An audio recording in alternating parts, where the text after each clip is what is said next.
வணக்கம். G3 செய்திகளோடு இணைந்திருப்பது கார்த்திகை ஜோதி. உயர் நீதிமன்ற உத்தரவுப்படி கரூர் நீதிமன்றத்தில் முன்னாள் அமைச்சர் எம்.ஆர். விஜயபாஸ்கர் ஆஜரானார். இனி விரிவான செய்திகள்.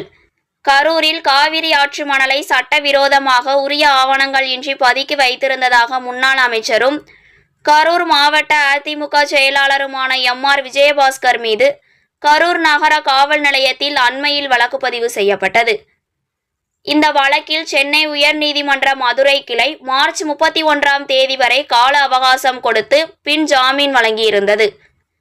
இந்நிலையில் கரூர் சட்டமன்ற தொகுதி வேட்பாளராக தன்னை போட்டியிட அதிமுக கட்சி அறிவித்துள்ளதால் தற்போது ஆஜராக இயலாது என கூறி இந்த வழக்கில் மேலும் அவகாசம் வேண்டும் என கூறி மதுரை உயர்நீதிமன்றத்தில் மனு தாக்கல் செய்திருந்தார். மேலும் மார்ச் 31ஆம் தேதி வேட்புமனு தாக்கல் செய்வதாலும் அதே தேதியில் மகாவீர் ஜெயந்தி விடுமுறை என்பதாலும் நீதிமன்றத்தில் சரணடைய இயலவில்லை என்றும் கால அவகாசத்தை நீடிக்க வேண்டும் என்றும் கூறியிருந்தார். இதையடுத்து அவருக்கு நீதிமன்றத்தில் சரணடைய ஏப்ரல் 28ஆம் தேதி வரை நீடித்து சென்னை உயர்நீதிமன்ற மதுரை கிளை அண்மையில் உத்தரவிட்டது.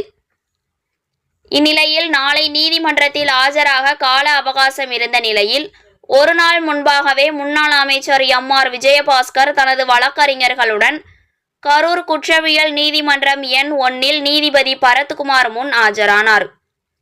அப்போது வழக்கை விசாரித்த நீதிபதி பரத்குமார் வரும் 29ஆம் தேதி நீதிமன்றத்தில் ஆஜராகுமாறு உத்தரவிட்டார்.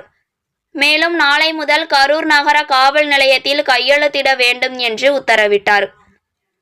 இதையடுத்து முன்னாள் அமைச்சர் எம்.ஆர். விஜயபாஸ்கர் தனது ஆதரவாளர்களுடன் நீதிமன்றத்திலிருந்து புறப்பட்டு சென்றார். G3 செய்திகளுக்காக கரூர் மாவட்ட செய்தியாளர் ரா. சம்பத்குமார்.